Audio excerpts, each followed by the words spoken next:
think the next stage of evolution, the future, has been intuited by the mystical and religious experience of the whole human race.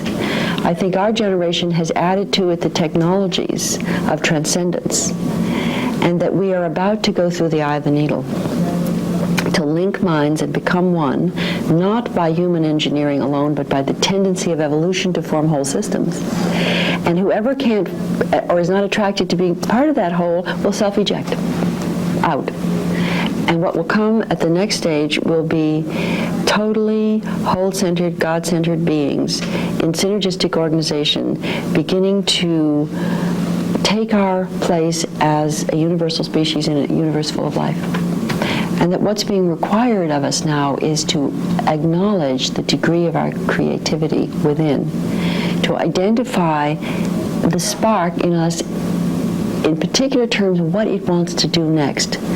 What kind of work, what kind of gift do each of us have for the human society? And then take the initiative to take the first step to act on your own capacity.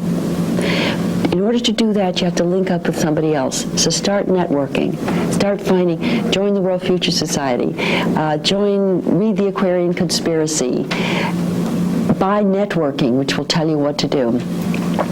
Call up your local church and find out what kind of activities exist. And then begin your own process of inner listening. Recognize that each of you has an inner voice that is connected to the entire force of the universe, and begin a form of inner dialogue with that higher part of your being, and you will find you have a wise self. And that wise self must be cultivated, because the external reality no longer tells you what to do. So if you can't find an inner guide, you get very confused. But the fact is, the good news is everyone has an inner self.